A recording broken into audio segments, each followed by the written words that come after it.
మిత్రులందరికీ శుభోదయం. మంచి మాట దైవ బాట. నేటి మంచి మాట, నిన్ను చూచి చప్పట్లు కొట్టే 10 చేతుల కన్నా నీ కన్నీరు తుడిచే 1 వేలు మిన్న. దైవ బాట. ప్రకటన గ్రంథము 21వ అధ్యాయము 4వ వచనం. ఆయన వారి కన్నుల ప్రతి బాష్ప బిందువును తుడిచివేయును. మరణము ఇక ఉండదు, దుఃఖమైనను ఏడ్పైనను వేదన అయినను ఇక ఉండదు. నిన్ను చూచి చప్పట్లు కొట్టే 10 చేతుల కన్నా కన్నీరు తుడిచే 1 వేలు మిన్న అనేది ఒక సూక్తి. దీని అర్థం, మనల్ని చూచి అభినందించే 10 చేతుల అనగా ప్రజల కంటే కష్టాల్లో ఉన్నప్పుడు మన కన్నీటిని తుడిచి ఓదార్చే 1 వేలు అనగా ఒక వ్యక్తి చాలా గొప్పవాడు అని. ఇది నిజమైన స్నేహము లేదా సహాయాన్ని సూచిస్తుంది. ఇది ఎటువంటి ప్రశంసల కంటే చాలా విలువైనది. 10 చేతులు ఇవి సమాజము, చప్పట్లు కొట్టే జనం లేదా బయట ప్రపంచాన్ని సూచిస్తాయి.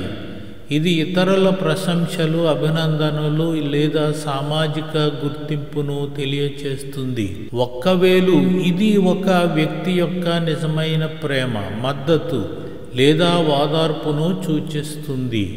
ఇది మన దుఃఖములో తోడుగా నిలిచి కన్నీళ్లను తుడిచే వ్యక్తిని తెలియచేస్తుంది. కాబట్టి బయటి లోకం యొక్క అభినందనల కంటే ఒక కష్ట సమయంలో మనకు అండగా నిలిచి ఓదార్చే వ్యక్తి యొక్క సహాయం చాలా విలువైనదని ఈ సూక్తి తెలియచేస్తుంది. నేడు మీ కన్నీటిని తుడిచివేస్తానని మన దేవుడు మీ పట్ల వాగ్దానం చేయుచున్నాడు. కాబట్టి నేడు మీ హృదయాలను కలవరపడకండి. ఈరోజు మీరు కన్నీరు కార్చే పరిస్థితిలో ఉండవచ్చును. మీ స్వంత కుటుంబానికి చెందిన వ్యక్తుల చెడు స్వభావము కారణంగా మీరు బాధపడుతుండవచ్చును. మీరు మీ పనులను నెమ్మదిగా చేయడానికి అనుమతించని అనారోగ్యంతో బాధపడుతుండవచ్చును. మీ బాధ ఏమైనప్పటికీ ఆయన వారి కన్నుల ప్రతి బాష్ప బిందువును తుడిచివేయును.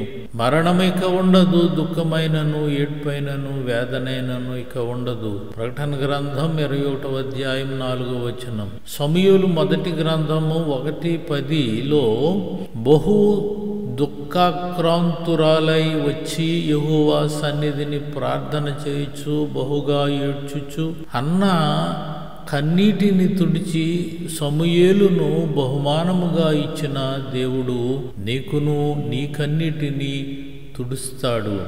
ఇప్పుడే ఆయన దానిని చేయబోతున్నాడు. దీని ద్వారా మీరు నెమ్మదిగా జీవించున్నట్లు కృపను అనుగ్రహిస్తాడు. అందుకే బైబిల్ ఏమంటుందో చూడండి. నా సంచారములను నీవు లెక్కించి ఉన్నావు, నా కన్నీళ్లు నీ బుడ్డిలో నుంచబడి ఉన్నవి, అవి నీ కవిలలో కనబడును గదా. కీర్తన గ్రంథము 56వ కీర్తన 8వ వచనంలో ఈ మాటలు తెలియచేస్తూ ఉన్నాడు. దేవుడు మీ కన్నీటి ప్రార్థనలను వినకుండా ఆయన చెవులు మందము కాలేదు. ఆయన మిమ్మల్ని చూడటమే కాదు, మీ బాధలను మీ కన్నీళ్లను కూడా లెక్కించి ఉన్నాడు. తద్వారా సరైన సమయంలో ఆయన మీకు ఆనందంతో మరియు సంతోషముతో తిరిగి చెల్లించగలడు. ప్రియులారా, నేడు మీ పట్ల శ్రద్ధ వహించే హృదయం కలిగి ఉన్న దేవుడు మీ మధ్యలో ఉన్నాడు. మీ కన్నీళ్లను, దుఃఖాన్ని చూచేవాడు ఆయనే. ఆయన మీ వేదనను అర్థం చేసుకుంటాడు. మీ శరీరములో వ్యాధి ఉన్నప్పుడు అది మిమ్మల్ని ఎలా బాధపెడుతుందో ఆయనకు తెలుసు. దేవుడు ఎవరిని ఎప్పుడూ దుఃఖం ద్వారా వెళ్ళడానికి అనుమతించడు. ఎందుకంటే ఏడ్చుటకు, నవ్వుటకు, దుఃఖించుటకు, నాట్యమాడుటకు ప్రతిదానికి సమయం కలదు. ఆకాశము క్రింద ప్రతి ప్రయత్నమునకు సమయం కలదు. ప్రసంగి 3:4. నీ కన్నీరు తొడవబడాలి అంటే కన్నీటి ప్రార్థనే శరణ్యం. ప్రార్థన శక్తివంతమైనదిగా ఉండాలంటే తప్పక కన్నీరు కార్చాలి. ఈ లోకం నరకానికి పరుగులు తీస్తూ ఉంటే చూస్తూ మౌనంగా ఉండటం ఒక గొప్ప ఆత్మీయ నేరం. ఈ లోకం పాపంలోనూ బాధలోనూ ఉండగా కన్నీరు కార్చక హృదయభారం లేకుండా సాధారణ ధోరణిలో ప్రార్థించటం కూడా గొప్ప ఆత్మీయ నేరమే. ప్రవక్త అయిన యావేలు ద్వారా దేవుడు ఇట్లా పిలుపునిచ్చాడు: మీరు ఉపవాసముండి కన్నీరు విడుచుచు దుఃఖించుచు మనఃపూర్వకముగా తిరిగి నా యొద్దకు రండి. యోవేలు గ్రంథము 2వ అధ్యాయము 12వ వచనములో. కన్నీటితో ప్రార్థించుట అనగా నిత్యత్వపు పంట కొరకు కన్నీళ్లతో విత్తనములు చల్లుటయే. ఇతరుల కొరకు కార్చిన ఒక చిన్న కన్నీటి చుక్కను కూడా దేవుడు మరిచిపోడు. వాటిని తన గ్రంథములో వ్రాయకుండా ఉండడు. వాటిని ఏమాత్రము వ్యర్థముగా పోనీయడు. కన్నీళ్లు విడుచుచు విత్తువారు సంతోషగానముతో పంట కోసెదరు. పిడికెడు విత్తనములు చేతపట్టుకుని ఏడ్చుచూ పోవు విత్తువాడు సంతోషగానము చేయుచు పనలను మోసుకొని వచ్చును. కీర్తనల గ్రంథము 126 5వ వచనము 6వ వచనం. తన ప్రజల నిమిత్తము తాను కలిగియుండిన గొప్ప ప్రార్థనా భారాన్ని బట్టి ఇర్మియా విలపించే ప్రవక్తగా పిలువబడ్డాడు. నా జనుల వేదనను బట్టి నేను వేదన పడుచున్నాను, వ్యాకుల పడుచున్నాను, ఘోర భయము నన్ను పట్టి ఉన్నది.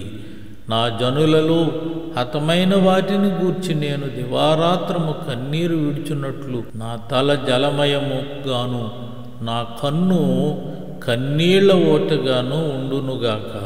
ఇర్మియా గ్రంథము 8వ అధ్యాయం 21వ వచనము, 9వ అధ్యాయము 1వ వచనం. అవును, నశించిపోవుచున్న ఆత్మల పట్ల, కుటుంబాల పట్ల, సంఘము పట్ల, సమాజం పట్ల భారము మనకుండాలి. క్రీస్తు చెంతకు చేర్చాల్సిన బాధ్యత మనకుండాలి. ప్రార్థిద్దాం, ప్రభువు చెంతకు నడిపిద్దాం. అతి కృపా ధన్యత దేవుడు మనకు అనుగ్రహించునుగాక. ఆమేన్.